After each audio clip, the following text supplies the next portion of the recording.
Welcome to the Guerrilla Social Work Podcast, your crackerjack clinical insurgents pitting evidence against anecdotes.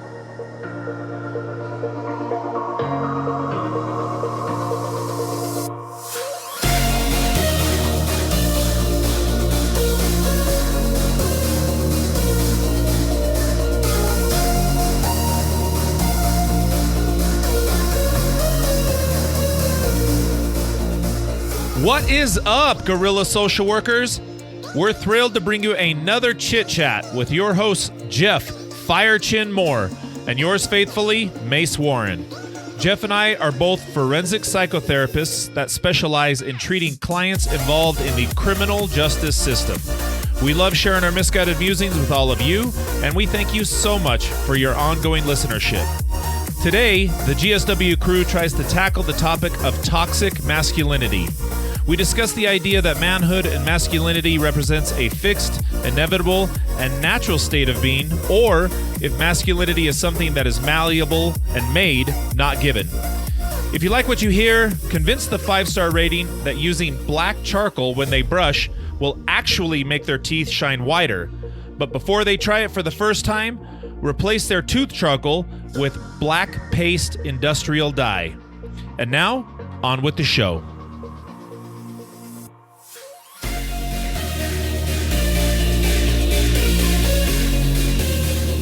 How do you know he has a little penis? Well, I guess. Look at it. It's a little dick. That thing is proportional. Oddly anatomically correct, too. You know. Hope not. Well, I mean, look how big the dome is, man. I have a big head. Yeah. I mean, I guess so. So Jeff has this this little toy. It's this red-headed little stepchild. He's like what's that the size of? Like one of those little trolls, like with the hair, but a little bit smaller, right? So 2 inches, 3 inches. Yeah, and it's like to me, it looks like that water goes in his mouth and he spits it out, right? But what's weird about that doll, it's got red hair, so my son is the video gone? Yeah, video's gone. Yeah. So my son gave it to him, and what's weird about that doll is it's anatomically it's got a little wang on it. He can't really see it, but just a tiny little thing. Although the part about this that I struggle with is a conversation in a production meeting had to happen about whether or not to put that little wang, and then an engineer had to create that mold at one point or another, and a QA person had to review that and say, "Yep, this little wang's the right size." Yeah, this is just specifications. Yeah, I mean, how many of those things have gone out into the real world, out of production, and that all came down to, I promise you, a decision was made about whether or not they're going to put a. I was going to say, because it seems like you'd have to take some extra steps to put that on there. They would, they could have just gone without and made it like a Ken doll. Oh yeah, but they chose to add a little nub. I don't know why that. Think about all the disappointed children, the little budding perverts, right? That are undressing Barbies and Kens. Finally, I get to find out. And they get down like, oh, some skin-colored underwear here. Just all smooth. Yeah. Ken's all sorry. Yeah. Ken. He's got that look on his face. It is what it is. Dude, have you seen the... Speaking of Ken and Barbie, there's a Barbie movie, right? No. You haven't seen the... Okay, so there is. Okay. And anybody listening to this, so Ken is played by the great Ryan Gosling too. That's a good looking fellow. Yeah. And dude, he's ripped too. Who's Barbie? The gal who played Harley Quinn. Okay. Yeah. What's her name? I know Margot Robbie. Yeah, Margot Robbie. But who cares about that, dude? I'm talking about freaking Dreamboat. Yeah.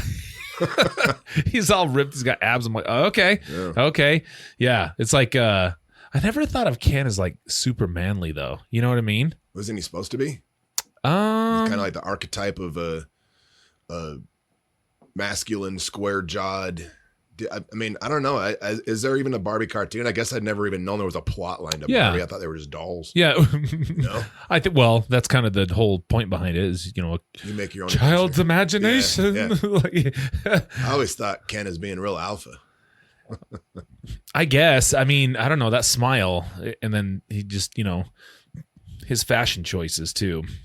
Fair enough. I'm just saying.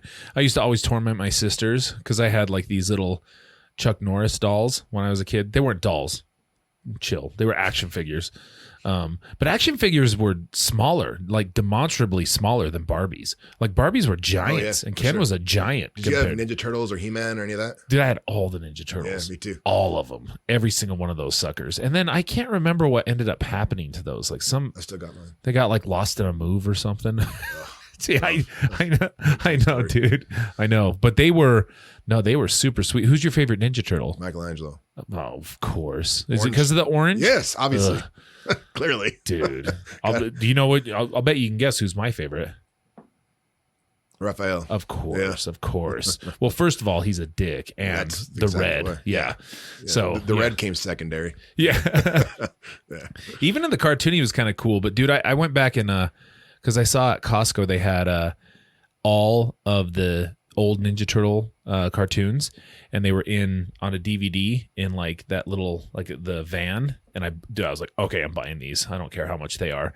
And I bought them, and then yeah, I had that Ninja Turtle video game sitting in the playroom. That's too. right. I know. I like that game, dude. Ninja Turtles. Raph sucks to play with though. Yeah, he does. Yeah. He's just not very good. Why was that? Well, there's that impossible Nintendo game. That's just stupid. Nintendo hard. Yeah, Nintendo hard. Yeah. Why were Ninja Turtles so cool? I think Ninja anything is cool. Yeah. But there was something about Ninja. I don't get it. Like, nothing about that would suggest that was going to be cool. You know what I mean? Right. I mean, think about that pitch. That pitch is is about as good as the pitch for this dude. Yeah. Well, let's see. All right. So there's some ooze that ends up turning ninja, like 4 turtles and a rat, into these anthropomorphized hybrids. And they fight crime. Yeah, but turtles. I know. That is weird. And then where did the ninja stuff come in? And there's a lot of technology in like that. Why ninja? Yeah, why well, ninjas? I think that's easy. I mean, if you're talking like a pitch in a marketing meeting, like ninja, especially in the 80s and 90s, yeah, ninja anything. And do they stay perpetual teenagers? Or seems like it. Are they now it's a hole in the plot? Yeah. Are they now the middle-aged? Yeah, mingy ninjas. They don't move like they used to. Yeah. Yeah. Well, no. Speaking of turtles live a long time though. Yeah, that is true. Yeah. That is true. Tortoises live for like what? 3,000 years. Yeah. 3,000? That'd be super. Turtles walking around that know Jesus. Speaking of jeez.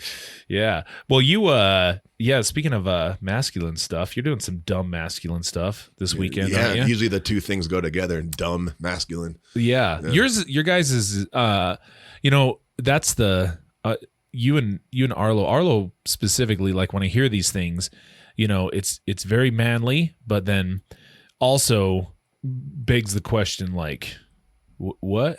Like, what are you doing? Like why? You mean? Yeah. And when you guys explained it to me, I think on the last podcast when we had him, this is about a year ago, right? Well, it doesn't. Why isn't he here, by the way? Talking to us. It would have been smart to invite him. Right. So we could, because he's got, so what is this? The Operation Underground Railroad? Yeah. And another one too, right? What's the other one?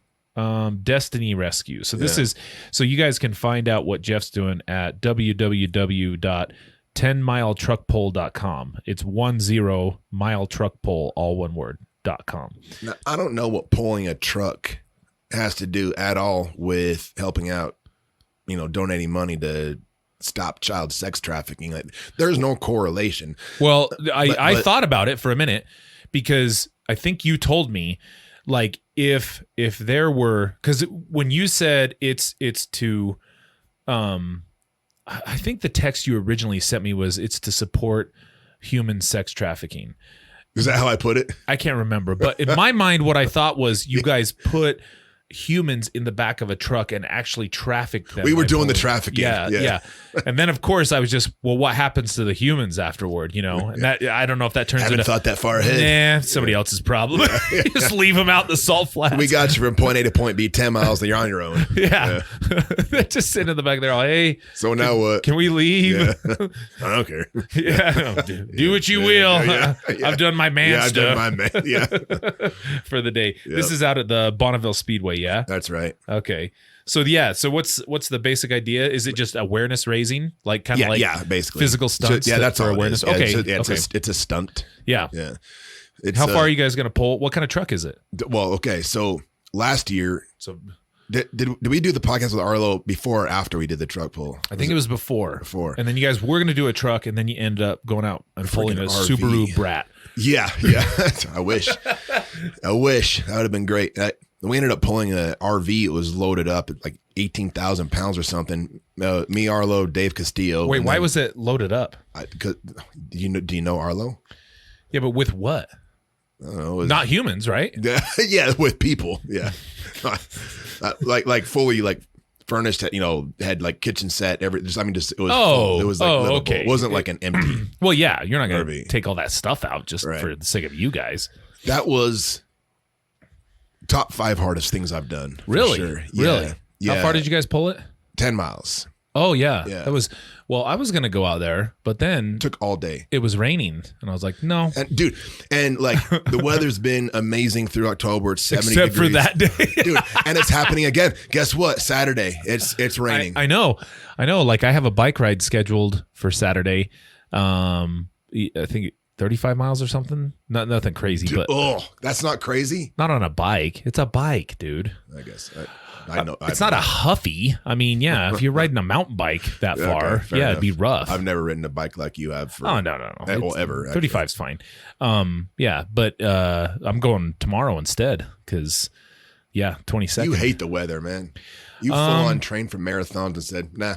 Yeah, it no, rains. I don't like cold. I don't like cold stuff. Well, I've heard you say it though. You're if I know you, it's that like the race itself is supposed to be the reward, and so you want it to be enjoyable. Yeah, right. Yeah, I get not that. miserable. And then It just seems like all that training though, man. That's like, and then to not do it, it's heartbreaking. yeah, that only happened one time that it was. But there was something wrong with me too. I made it I went to the halfway mark on the Ogden Marathon, but it was snowing at the start line. That and, sucks. dude, my feet were numb by the time I got there and hurting, and I didn't know what was going on. Like, so. Were you sick? No, I wasn't like sick, but it was just like something was going on. I couldn't feel parts of my body that I probably should be able to feel. That so seems important. yeah. So it was pretty rough. But I mean, yeah, I don't know. If it's just kind of a goofy thing like this, not that supporting raising awareness for child sexual trafficking or whatever is goofy. It's not. I'm saying The that, event itself is. Sure. Yeah. And if it's gonna rain, then F you, man. Yeah. I'm not interested. Especially wet. I don't like wet. You know what I mean? Like I went up this last hunting I'll take cold over wet. that I went on. It was cold and wet. That sucks. And there was nothing to do about it. Like you were just everything was wet. Everything was miserable the entire time. You can't get dry, can't get warm. Dude, those tough things though really make me appreciate. I mean, like when I was going back, because we, the place that we go, it's we're on these electric mountain bikes, which I know sounds super lame, but they're hardcore. And the one that I was using was a little older than the other ones. It was called Rambo. I don't think it's ever going to make it up that mountain again. But on the way back, I wrecked like 3 times on the way back. Oh God! Over the handlebars and everything. Luckily, I had like all my gear on because I didn't really get hurt. My elbow's still kind of messed up, but over the handlebars. Damn. Oh that's yeah. It's super steep. Yeah, and I was so grateful to get back to my truck and get in there and take my socks off and just let the heater go on to them. And I was like, oh, this is heaven right here. Yeah, like the dumbest little thing, but having gone through hell like that, it was really nice to have something that was just, sure as hell appreciated. Oh yeah, a little bit dry, and yeah, it's pretty gnarly. But then Alan, that crazy bastard, he stayed up there another 2 days. was snowing and everything. It was rough. He's built different. Yeah, for sure. Yeah. That well, yeah, I was thinking since this was coming up, what's this? Operation Underground Railroad. Yeah. Currently works in 40 countries in all 50 states. They rescue victims, help provide aftercare, and offer tools and resources to domestic law enforcement agencies to help fight human trafficking. And then this is also for Destiny Rescue, which works in 10 different countries in Latin America, Asia, and Africa. They focus on rescuing victims and safely reintegrating them into their communities. And so whatever money you guys get from people donating to this, it goes to that. Yeah, that's right. Okay, that's cool. That's right. There's a couple documentaries on YouTube. I haven't watched the Destiny Rescue one, but there's the Underground Railroad one. It's wild. It's something that 100% appeals to me, although I'll never do it. They legit go like kick down doors and like rescue kids. Arlo said he was going to do that, right? Yeah. Did he ever do any of that? Well, actually, no. But damn it, I know. That's the thing is like Arlo and I were both looking at it. We had loosely scheduled to go talk with their people a few months ago, and it just fell through. But so you guys chickened out. Okay, cool. Actually, yeah. But look, I have no business doing some like special operations like that's. I got to leave that for the people that have that kind of training. I'm not like what. It's kind of like with you and fighting, like you do jujitsu, which you're good at. But like when it comes to fighting, getting punched in the face, I'm not very good at getting punched. I just think it's like and I don't know. I mean, I respect it a lot. Like it's one thing that I can be a fan of. I struggle with being a fan of anything, but I can be a fan of that. And I have a lot of respect for it. But man, I just don't, I don't know. Fighting's fun when you win, right? Like it's really fun, but outside of that, it's just not fun. No, I love it. No. Like getting punched. Oh, no, that's not fun. Yeah, no, I'm talking about. Okay, all right, fighting. Wrestling. Right, yeah, of course. All right. Yeah, no, losing. Yeah, man, especially, and look, this is maybe lame to admit, but like my worst fear would be getting knocked out in front of all my friends, all my family. Oh, dude, just flatlined by somebody. I know. Oh, I would never let it down ever. I would never let it go ever. Like your wrath is specifically who I don't fight. My wrath. Yeah, that would just be embarrassing. But just neurological issues too. It just doesn't seem like it. Just granted, those people are just tough and cut from a different cloth, but I don't know, man. It just doesn't appeal to me to actually do it. I've been in a lot of fights in my life, but they all seemed, opportunistic and I don't know, spur of the moment. I figure not something with intention that you train, and during the 12-week training camp, you're getting blasted in the head. So I was with my buddies, like, this is gonna go, not in front of people, where it could, spotlights on you. Excuse me. Well, it's kind of funny because like when I think about that truck pull and what you guys are doing, it just reminds me like of when I think about Arlo, that's like a manly man. Like he is for sure a masculine dude, but at the same time, one of the most gentle creatures I've ever met. You know what I mean? And absolutely. So, well, right. So like this is where I wanted to talk about this tonight because I'm sure, are familiar with the term toxic masculinity. Yep. We both are. And one thing I want to prepare everybody, we're not getting into a ton of like gender pronouns and shit tonight. So I don't think we ever will because it's kryptonite no matter what way you go on it. Right. So it's going to remain a mystery where Jeff and I stand on all that. Yeah. but when I was thinking about like what it means to be masculine, right? Like you can't help but consider Arlo to be a masculine dude, and you too, but you guys are pretty gentle too when it comes right down to it. Right. And so I think about those things and I'm like, well, I don't know, I look at a lot of the clients that we work with, and we work predominantly with men. And we were having this conversation just the other day in group. And, I was really getting it down to to, what the differences are, especially in the criminal justice system, with how men are looked at and how women are looked at. In the men and women in the justice system? Yeah. Okay. Yeah. Because it's kind of highlighted there, right? Like there are stark differences in terms of their treatment. Okay. Like how they are treated. I think we've given a few examples there. And so, my appeal to that is, well, you can, guys start to link masculinity and manhood and being a badass with like prototypical things like aggression and violence and just shit like that. You know what I mean? And I just don't think it does us as guys any favors, because if ever I'm on the receiving end of judgment from the criminal justice system or anywhere else, I would like to be looked at a little bit differently. You know what I mean?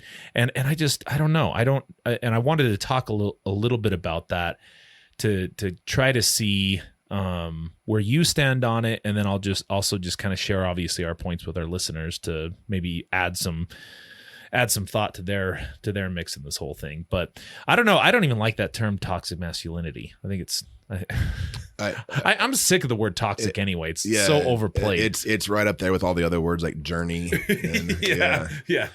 Full stop. Yeah. Yeah. Right. No. Yeah. Like the concept like toxic masculinity. Well, do we have a definition that we can look up, like just kind of how it's colloquially defined? Because I think we know where it just kind of here's the problem as you're looking it up. Yeah. This is my problem with that phrase, is that toxic masculinity and masculinity seem to be interchangeable words, synonymous words to people that say toxic masculinity. It's as though there hasn't really been a good definition of what healthy masculinity is. Toxic masculinity test. What? Well, let's see. We got the New York Times. What is toxic masculinity? Let's see. Medical News Today, Wikipedia. Should we just go Wikipedia? Yeah, let's do Wikipedia. All right. Wikipedia works. Toxic masculinity is a set of certain male behaviors associated with harm to society and men themselves. Traditional stereotypes of men as socially dominant, along with related traits such as misogyny and homophobia, can be considered toxic, due in part to their promotion of violence, including sexual assault and domestic violence. The violent socialization of boys often normalizes violence, such as in the saying, boys will be boys, about bullying and aggression. And so, it's interesting because we just got through talking about our love for fighting and everything. Yeah. And I think there's some differences. Just, I don't want to harp on the fighting thing for too long, but like consent plays a big role. Yeah. I think in the type of fighting that you and I might endorse. Sure. And like purpose driven, but like kind of back to what I was saying, that, toxic masculinity is a pretty, well, it's like a household term basically at this point, at least it seems like it. And the people that often promote or talk about toxic masculinity, in my experience, don't do much to draw a distinction between that and just masculinity. And in that when they talk about, well, what are healthy behaviors for a man, they will list like things like, compassion and, being nurturing and open and being vulnerable, which all those things definitely have their places as well. But like, I think it misses the mark for kind of how men have evolved to be over the years, as far as the traits that make great men great.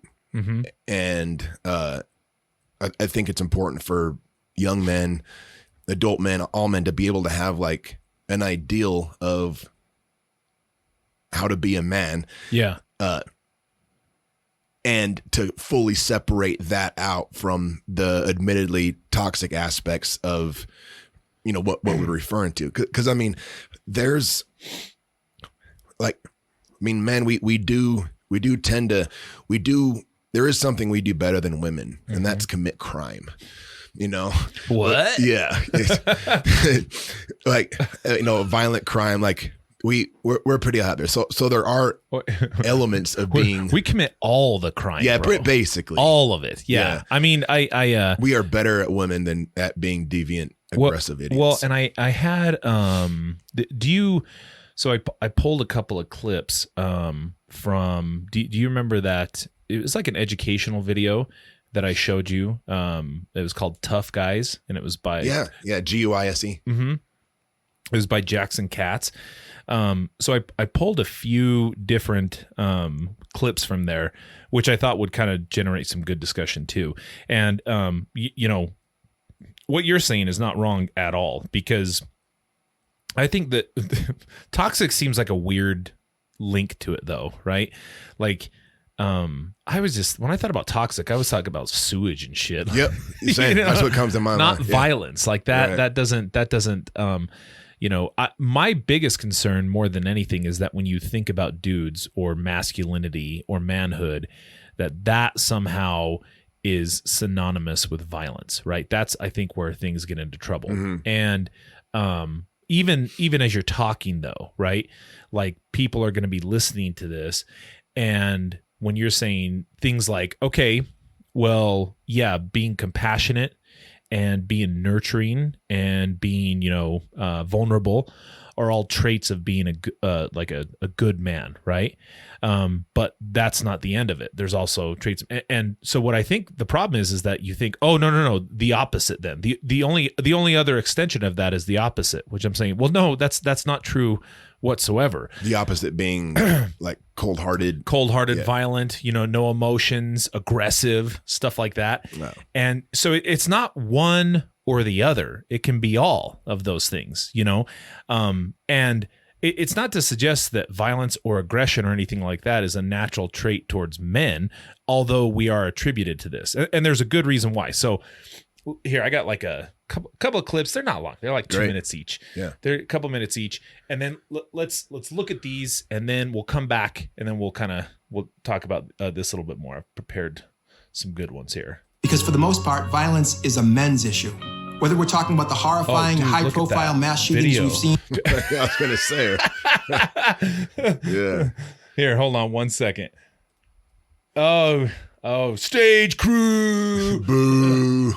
Okay. Boo ourselves. So while I'm pulling this up, if you guys haven't, that's actually a really good, like his document, and I don't know if is it an education. What's his name again? Jackson Katz. Jackson Katz. KATZ. And it's Tough Guys, GUISE. Right. It's clever. And, yeah, it is. It is kind of clever. Yeah, and he's done his whole life's work on this.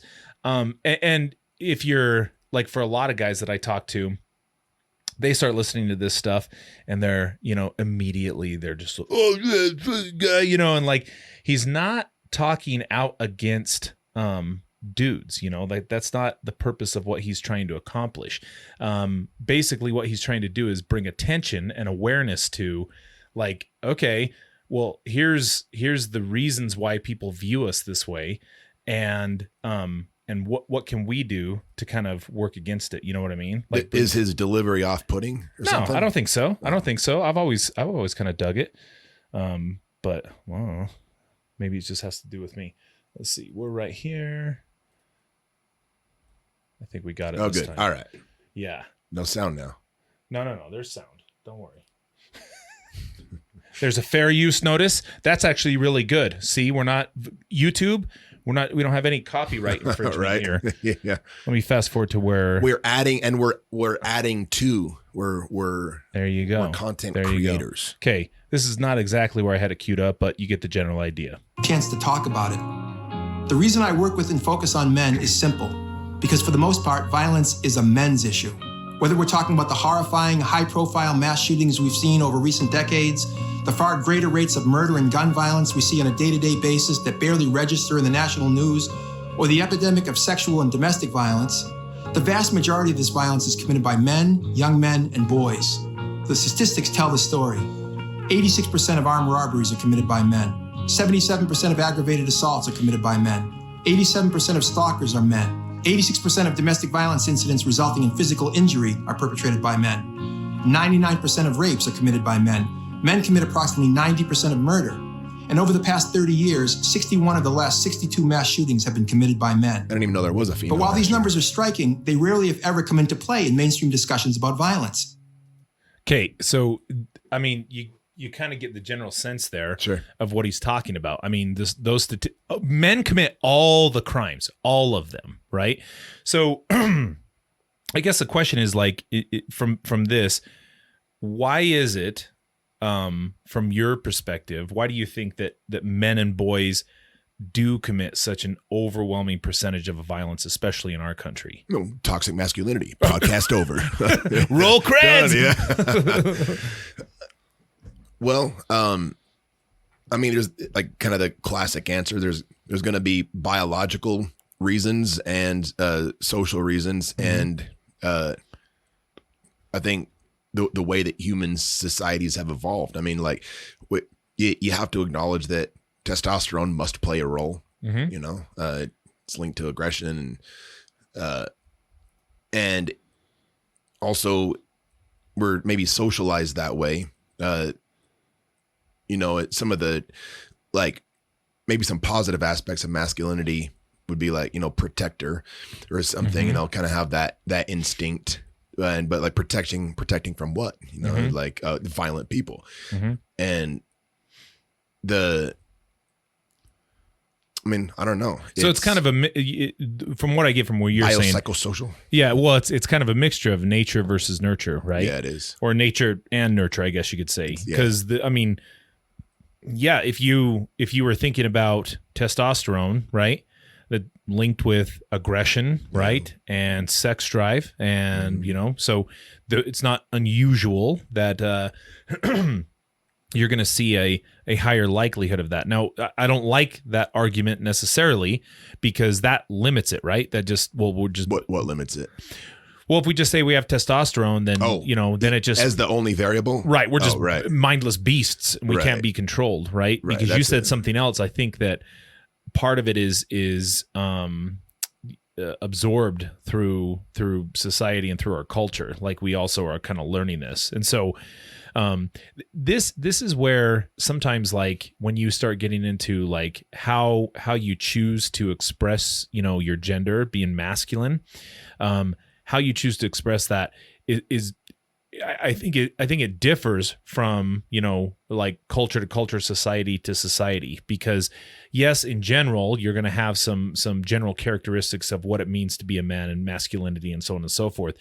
But then depending on, you know, where you grew up and what you were taught will have a whole lot to do with how you act. Right. And I would just think, you know, we'll use some extreme examples, but I don't know. I would just imagine that dudes in Finland, or not Finland, Iceland. Or Greenland. Which one's Greenland's the really cold one, right? Right. Iceland is actually green. Is it? Yeah. Okay. Really cold. Not a whole lot of population there. There's not a huge I don't know, like metropolis type setting or anything like that.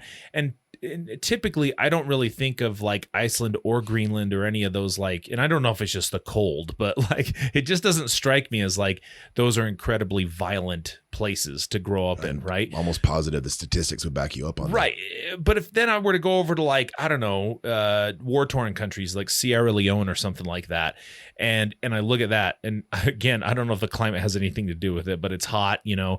There is a lot of, you know, kind of not really it just seems those two different areas, you grow up in a different environment and you would respond differently to those. I mean, sure, there's, you know, maniacs everywhere you go, but I'm just saying in general, you know, statistically, what are you looking at in terms of where you grew up and how you would learn what it means to be a man in those different areas? I mean, are you talking, so like, you know, you compared like Greenland to Sierra Leone. I mean, you brought up heat, which I think it actually is a factor, but there's, you know, population density, and then also like cultural clashes. Sure. You know, if you have multiple cultures or religions, I know. Yeah, right. Exactly. Yeah. And, you know, if you have a society that's maybe monolithic in as far as like beliefs and ideals, there's not going to be as much violence between groups. You have a society where there's some level of balkanization, like the Balkans, like all the shit that went down in the 90s we learned about on Channel 1 News. Was that with Lisa Ling? Yeah, absolutely. But it was Serbia, Croatia, Bosnia, Herzegovina. Yeah. Like it was a tightly packed area of people that there was religious, I forget which group it was Muslims and Christian type war going on, and very different cultural ideals, and there's a lot of conflict, and men at the helm of that conflict. Well, and he makes a pretty good distinction that I was kind of paying attention to, and that's what I wonder, thinking about the difference between what Katz is saying, that violence is about violent masculinity and not about violent males. Say it again. So he says violent.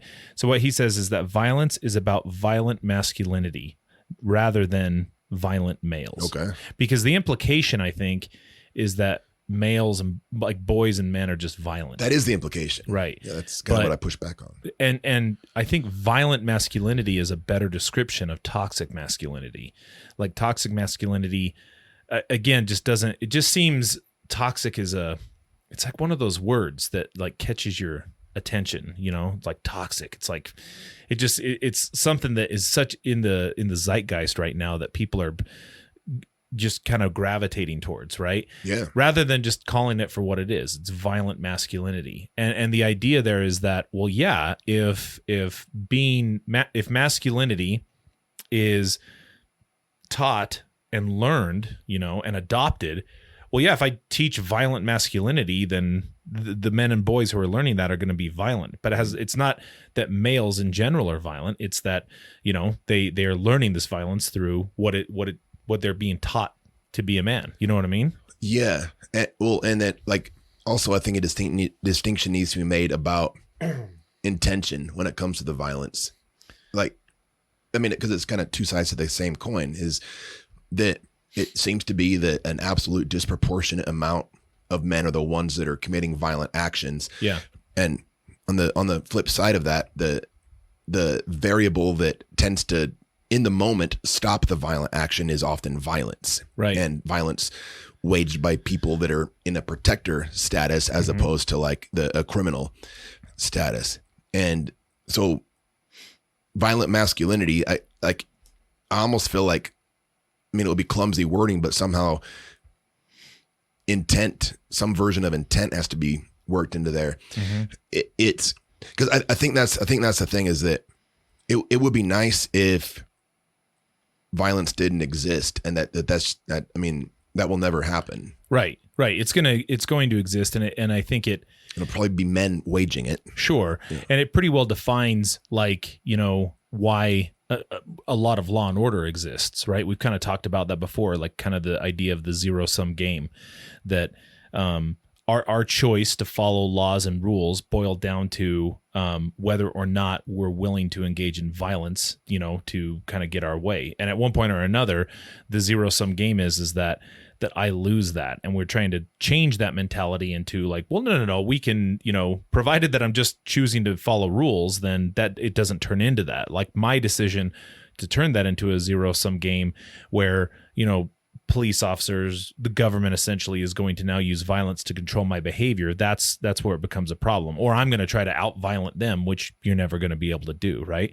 But it's kind of funny because have you ever noticed one thing that I thought I saw in this, which was crazy, was like, when he has a term for this, it's kind of the next segment that he has on here. What you wanted was, he talks about hiding in plain sight, and basically when it's fun, I don't know, it's kind of like the thing to do these days is to shit all over dudes, right? Males and stuff. Yep. And but when it's like commented in the news and stuff like that, it's never described that way. It's never described as this is a male problem. And look, it's kind of like saying, well, it doesn't really help us now work on this issue and say, well, we need to rethink about what it means to be a male. This is actually pretty good stuff. All right. Take a look at this. if I can get my cursor. And this has been true across the board. No matter what kind of violence is under scrutiny, there's been a systematic failure to focus on men as men. A failure all the more glaring given that mainstream media outlets have no problem at all taking gender seriously when women are the ones doing the violence. Teenage girls involved in violent fights. A fight between two young girls breaks out on the playground. More and more teenage girls are getting involved in violent fights. When girls and women act out violently, their gender becomes the story. The same way race becomes the story with men of color. The horrific murder rate in Chicago. Does it have to do with guns or race? When men of color rape women or shoot people or blow things up, race and culture move to the forefront of the story. Is there a racial situation? Not necessarily. Crowding out the fact that the vast majority of the perpetrators under consideration, no matter what color they are men. All of this is partly a function of how dominant ideologies work linguistically to conceal the power of dominant groups. For example, when we hear the word race in the United States, we tend immediately to think about African Americans, Latinos, Asian Americans, Native Americans, Pacific Islanders, South Asians. When we hear the term sexual orientation, we tend to think of gay, lesbian, bisexual, and transgendered people. And when we hear the term gender, we tend to think of women. In each case, the dominant group, white people, heterosexual people, men, don't get examined. As if white people don't belong to some racial grouping, as if heterosexual people don't have some sort of sexual orientation, as if men don't have a gender. In other words, we always focus on the subordinated group and not on the dominant one. And that's one of the ways that the power of dominant groups isn't questioned, by remaining invisible. And when it comes to masculinity, this invisibility often runs across the political spectrum. I'm here to... Okay, so in other words, you kind of see what he's saying. Like when it boils down to like if girls are being violent, like it's so novel that their gender becomes the issue, not the violence itself. Or if there's guns or race that's involved in this, well then that becomes the issue. Forgetting the fact that like all those statistics that we went through was a male problem. So like men are the default. Right. Yeah. Like it's almost so like granted that that's the case that they're just not even willing to kind of even look at it. Here's like it's not two men getting a fight. If you hear like two people are fighting, you're like those are dudes.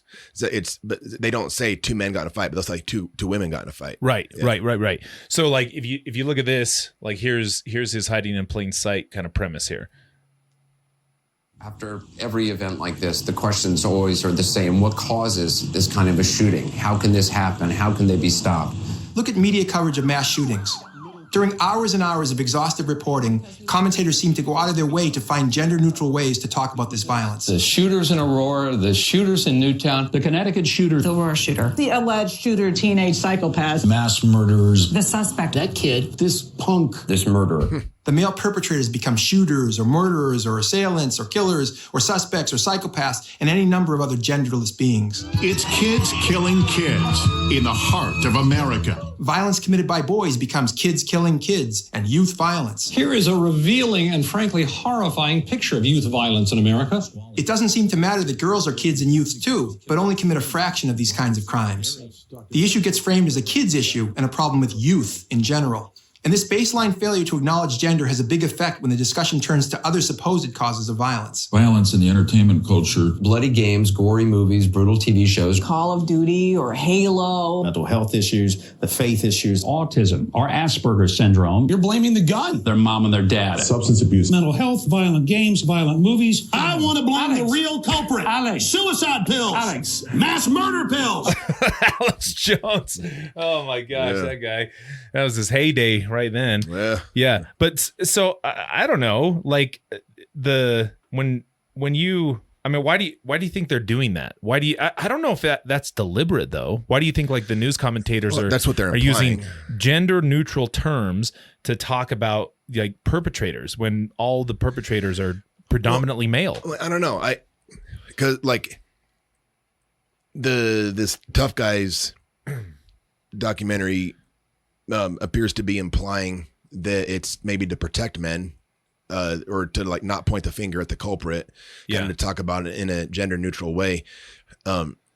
It sure seems like it's that men are often that doesn't seem like, at least in modern day society, anybody has any problems about pointing the finger when men screw up and identifying it by men. So I'm a little puzzled by that. I don't know why. Well, I just don't think that it could be like deliberate. I don't think that. That's what they're saying. Well, I think he's pointing that out. Like, to me, what I'm seeing is like, I think it's so obvious that males are the perpetrators that they like don't even that like we don't even choose to mention it, that those things are happening. It's like, obviously. Well, yeah. Is that what you think he's saying, or is that what you're? It's like what you're saying sounds like that might be more reasonable to me. It's just like it's I cannot believe that a production team would get together and say, "Hey guys, we know that we can't continue this male bashing stuff. So so let's keep that on the DL." I just don't.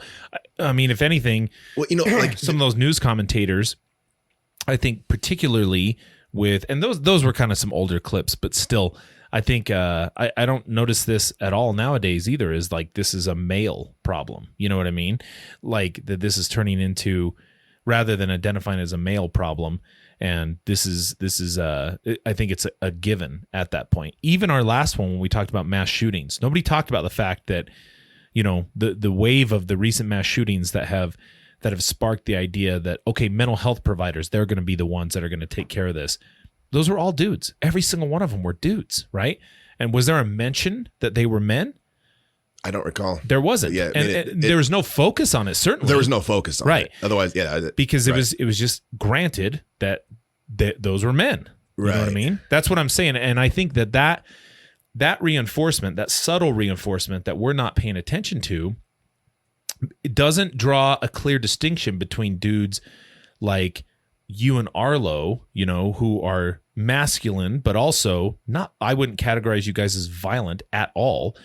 And other guys who are men clearly, but who are incredibly violent as well. There's no distinction because you're not pointing it out. It's just a given. Oh yeah, dudes are violent. And so when a blanket term like toxic masculinity is used, and kind of my earlier point is that there doesn't seem to be a distinction between masculinity in and of itself and then toxic masculinity. That would be the kind of the explanatory reason behind it. Is that distinction isn't given, it's not drawn. And that's, I think it's, I think it's like Arlo is a great example of that. And, you're giving me some love too with that, but like, I don't want to talk about myself. We're talking about Arlo. Okay. Yeah. He genuinely one of the nicest human beings I know. Him and his wife devote their time to doing like ministries in other countries and helping do work like in Costa Rica and different countries just for like weeks at a time. They've done missions. They, like fundraisers like this. And he's also one of the strongest people I've ever met. And the dude can fight also. Yeah. And, he did a Turkish get up with a human. That's pretty impressive. Not many people can do that. Yeah. If you don't know what a Turkish get up is, look it up. Yeah. He did that with a person. Yeah. And so like, I think he is a great example of what men should aspire to be. And because he has all those traits that we'd want him to have. It like it's, he is nurturing. He's a great dad. Yeah.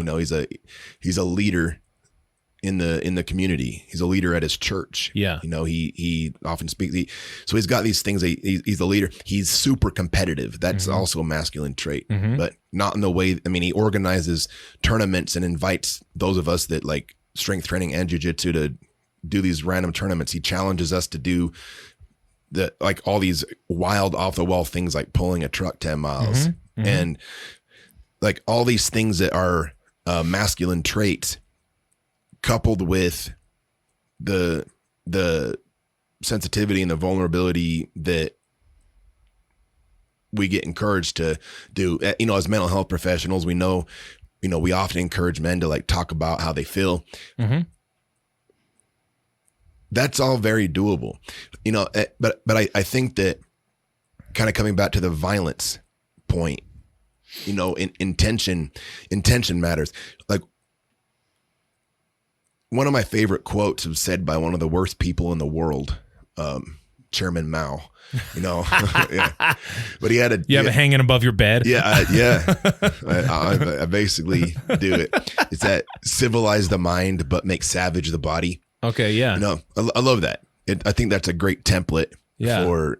I mean, he probably should have took his own advice. Wasn't he not in the greatest? He was of not shape? in great shape. I was gonna say he was. Take your advice, son. He was. I think he was living high on the hog there. He wasn't putting in the same work as the people he was starving out. There you go. Yeah. Well, that's where all the food went. Right. Exactly.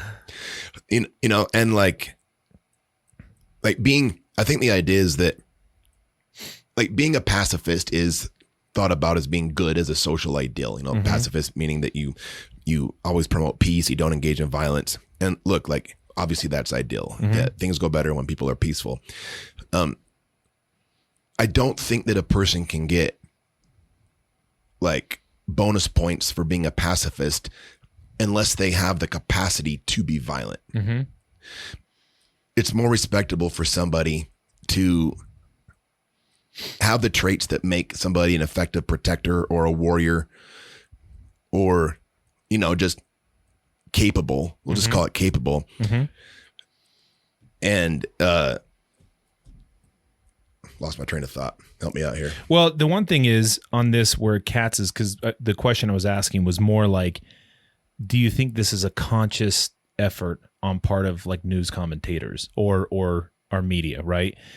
Like, in other words, do you think it's just simply too obvious that to point out that men and boys are responsible for violent acts, right? But and what Katz kind of goes on, and I like this. He, so his thing is he says, while mainstream analysis of the causes of violence regularly focuses on myriad variables, from guns and drugs to video games and dysfunctional families, there's often little to no analysis of why it is that girls and women are also affected by such violent variables, yet commit nowhere near the level of violence men and boys do, which is totally true. Right. It's not as if women live in a bubble and they aren't exposed to the same stuff that we are. They're in the same. So they same social environment, right? Same. So they shift this into access to guns and violent video games and violent movies and all the rest of it. And it's like, well, okay, if that's the case, then why aren't all the women this issue too? It says one particular glaring example of how gender of perpetrators disappears in the media's use of the passive voice. Men's violence against women becomes simply violence against women. And news reports repeatedly talk about women being harassed, abused, assaulted, or raped with virtually no reference to the perpetrators, which are all men. All of this is partly the function of how dominant ideologies work at the level of language to conceal the power of dominant groups and shield them from scrutiny and critical reflection. In other words, like the language isn't there pointing out that this is a men's issue and this is a male issue, and that protects us from any scrutiny or critical reflection, which guys should be doing. Like they should really, call out other men. What? No, well, I don't know if it's no. I think it's just pay attention to yourself and be willing to accept some of those things. Like it's not because okay, here's the beautiful thing about this, right? So the question has to be, well, what the hell are girls doing right? Now, it's not to say act more like girls. That's not what I'm saying. I'm saying what is it that they are functionally doing better than males are? Because they are consuming and enjoying the same type of material that we are. I mean, think about girls that we all know that love violent movies, and gory movies. And dude, murder podcasts. The reason why murder podcasts exist and are famous is because like girls like listening to that. Okay. I like listening to them too.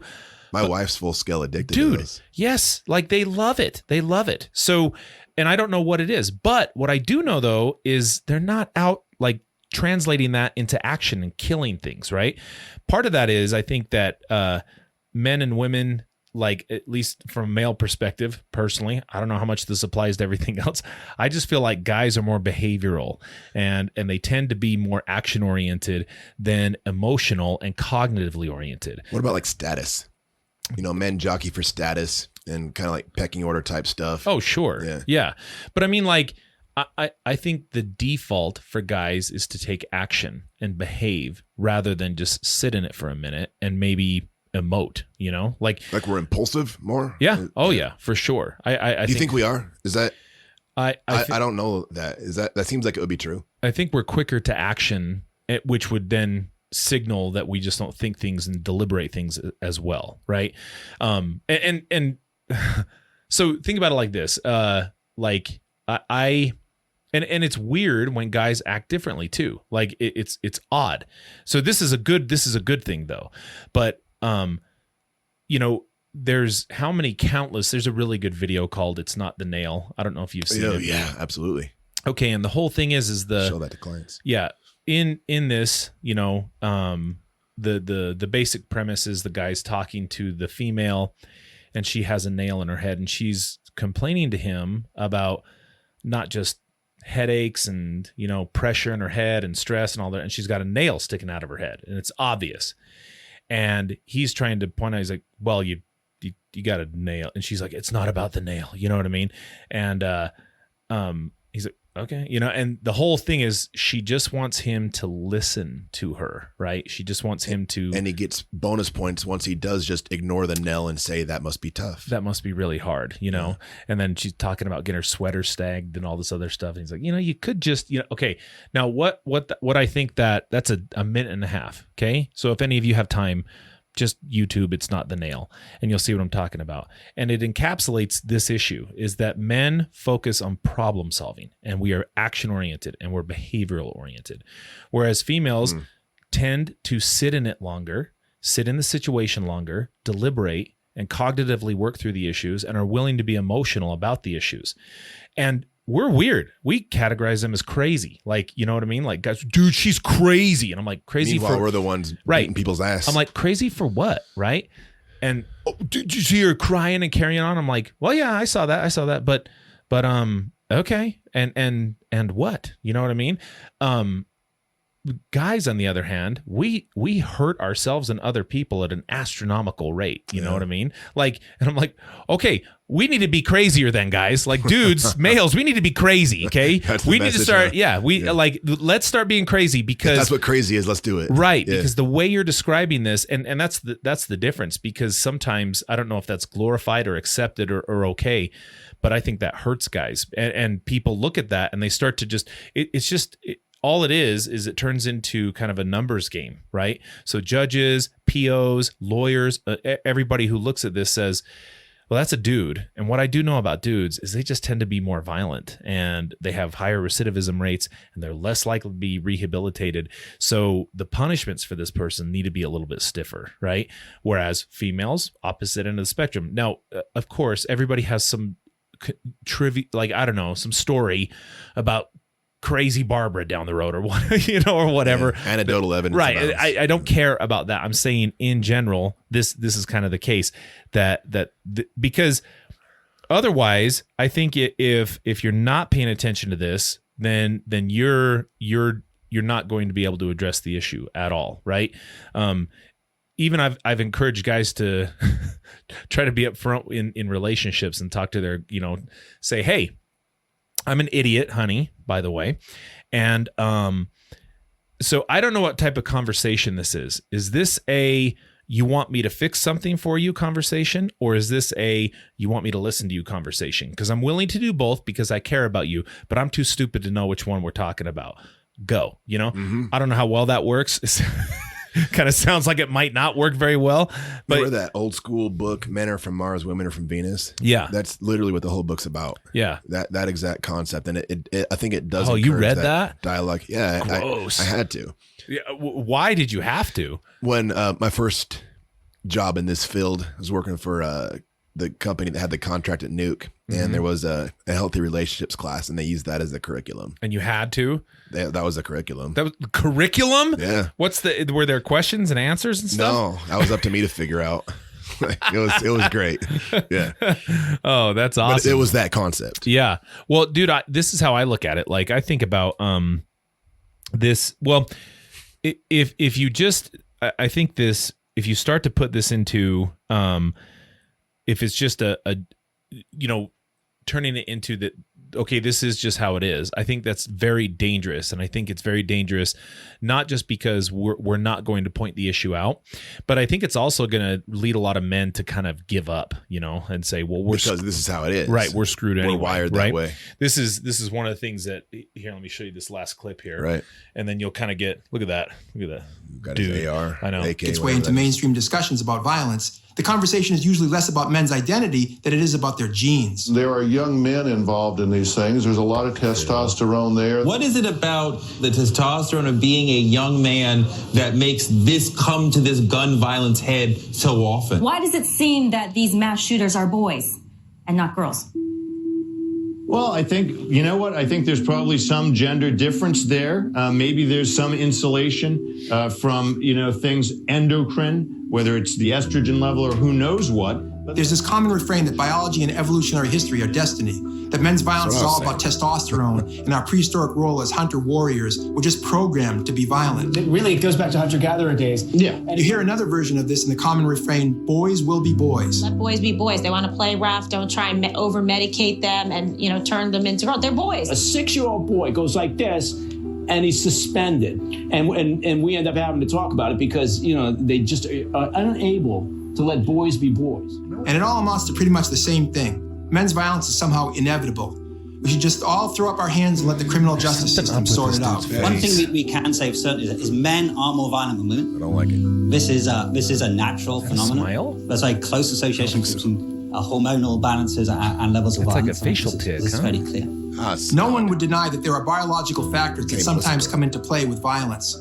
The problem is when biological arguments lead people to conclude that men are just beasts who are overcome by hormonal urges they can't control. The area of the brain that's responsible for aggression is larger in general in men. True. And so men's natural tendency is towards being aggressive. The fact is that human behavior is a product of a complex set of biological and environmental factors. And it's the height of male bashing to suggest otherwise, to imply that men are incapable of making moral and ethical decisions, that boys are born hardwired to bully, rape, and murder. But perhaps the most damaging thing this kind of thinking does is that it blinds us to the fundamental role that cultural systems play in all of this.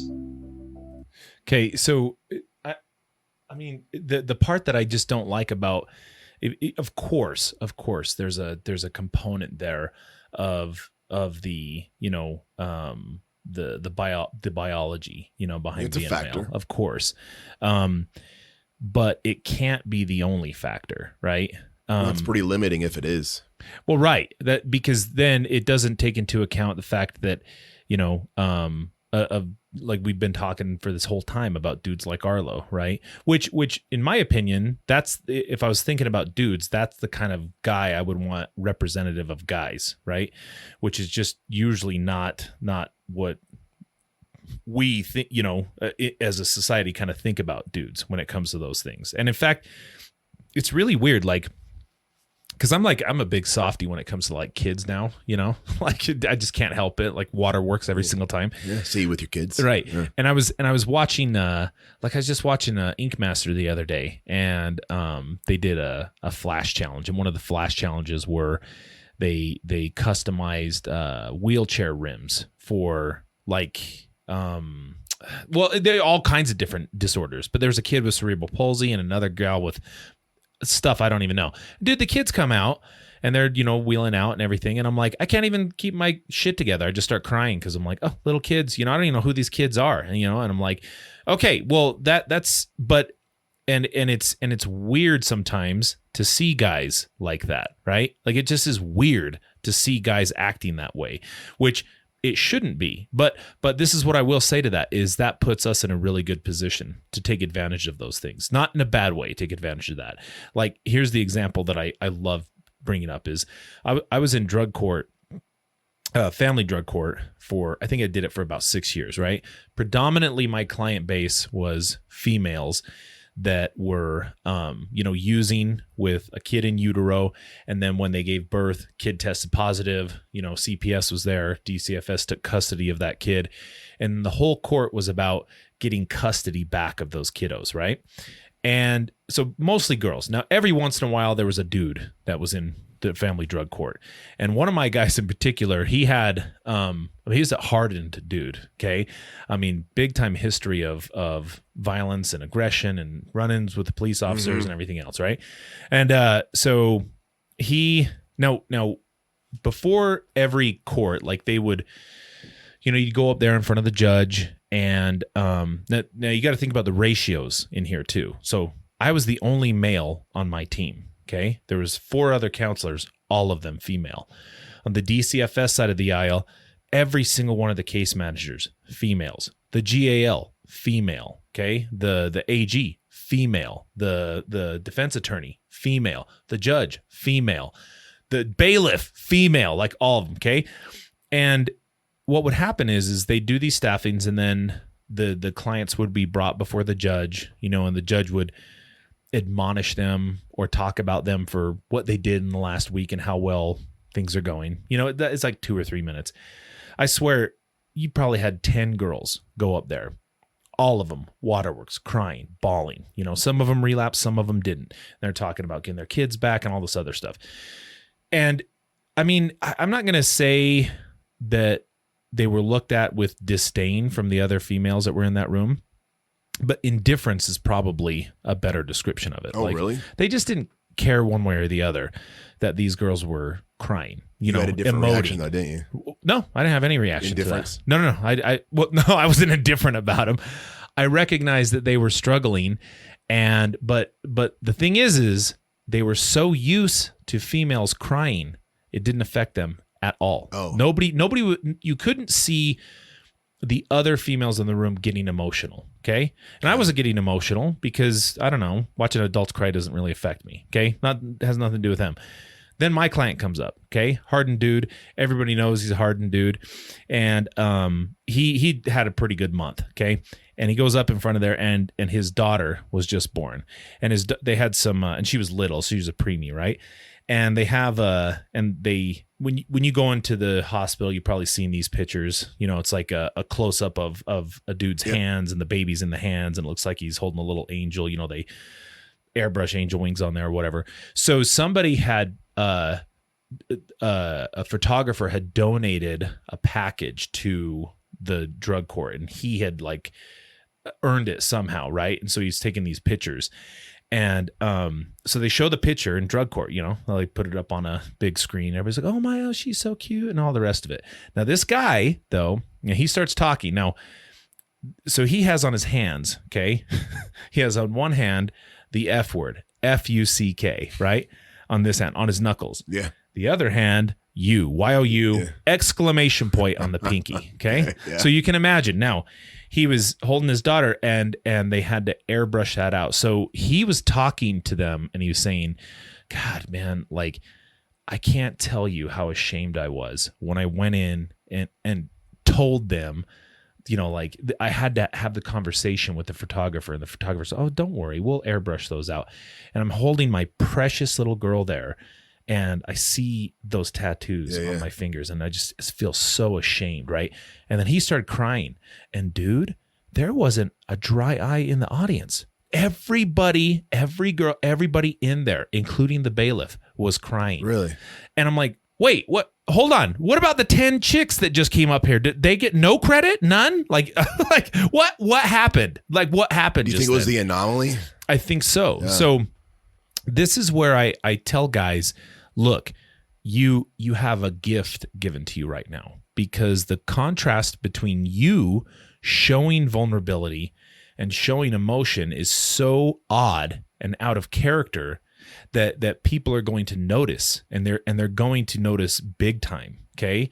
When you got, dudes who are doing things that are not traditionally dude stuff, we notice this stuff, right? Like things like Arlo, he's a true humanitarian, but I don't know how many, part of it I attribute to the fact that he's a really nice guy, but also I think it's because he's a dude, like there's more recognition given to those things because of that. Right. So I say, do it because it's the right thing to do. And because we know statistically and just, cognitively, intellectually, it makes sense to just say, oh yeah, like if I just sit in these things for a minute, process my thoughts, deliberate for a minute, and be okay with being emotionally vulnerable, I'm not going to act out and behave in violent ways or aggression, when it's unwarranted. And that's what we really want from a lot of our clients. That's consistent with everything we try to teach them in treatment when it comes to relapse prevention. All the thought and feeling management, responding to emotion, understanding your own emotions. Right. Yeah. And I mean, I don't know if I have a prescription for it. I mean, if you had... Allow for it. Yeah. I mean, allow for it. I mean, if you had like...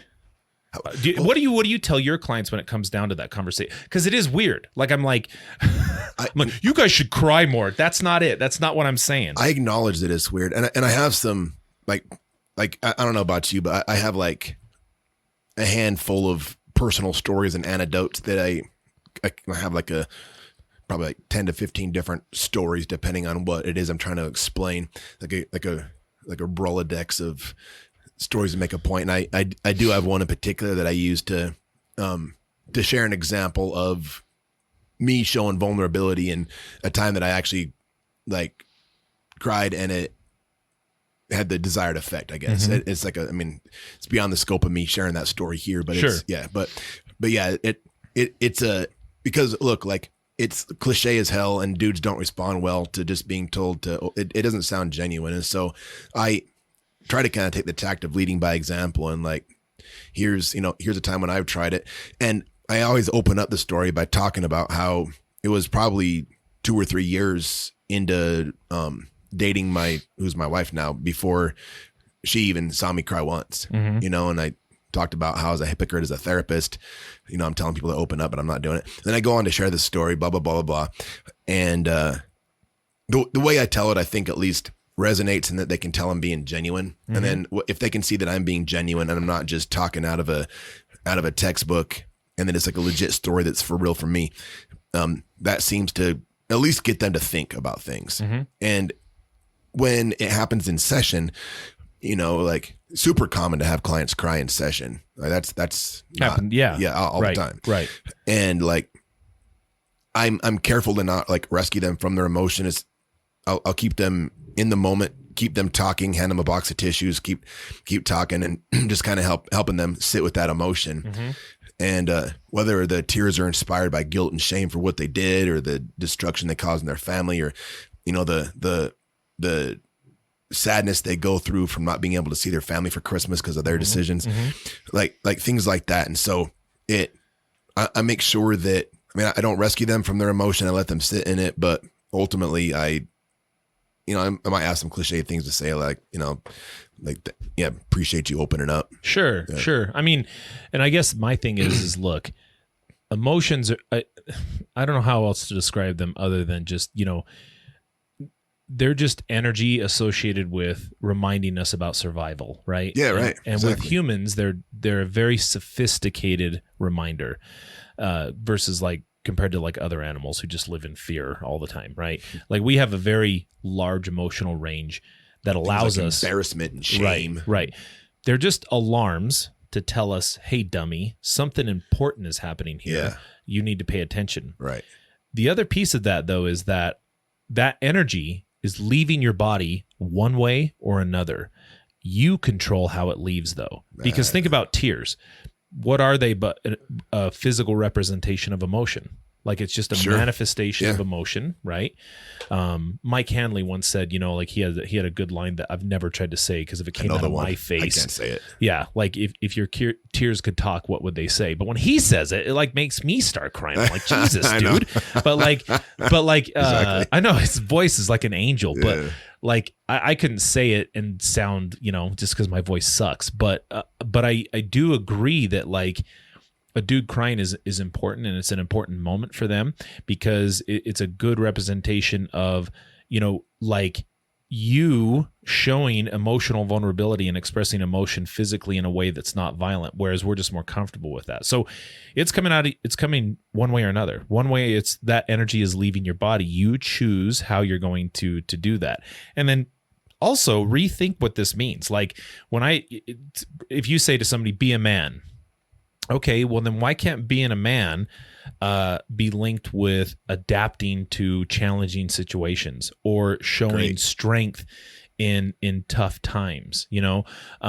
or being accountable and responsible for your own behaviors, and showing a willingness to change those. Why does it have perfect. Right. Be a man. Why does it have to be linked with violence? Is what I'm saying. So I don't know if there's necessarily a one sentence prescription for it to say do these things, rather than, I do think rethink what masculinity means for you individually, and take advantage of the fact that when you are demonstrating these behaviors in a pro-social way, people are going to notice and they're going to think differently about you like that. Perfect. So is that where we end? Yeah, I think so. Okay, cool. So we'll see if you don't die this weekend. Yeah. going to pull that truck, pull those kids across the ocean, across the tundra. Okay, see you, folks. And that about does it for this episode of the Gorilla Social Work Podcast. If you like what you hear, convince the 5-star rating that using black charcoal when they brush will actually make their teeth shine whiter. But before they try it for the first time, replace their tooth charcoal with black paste industrial dye. You can find us on Apple Podcasts, Spotify, YouTube, or wherever you listen to podcasts. Please help us grow by sharing with a friend. We'd like to stay and chat longer, but we're lying. Good night.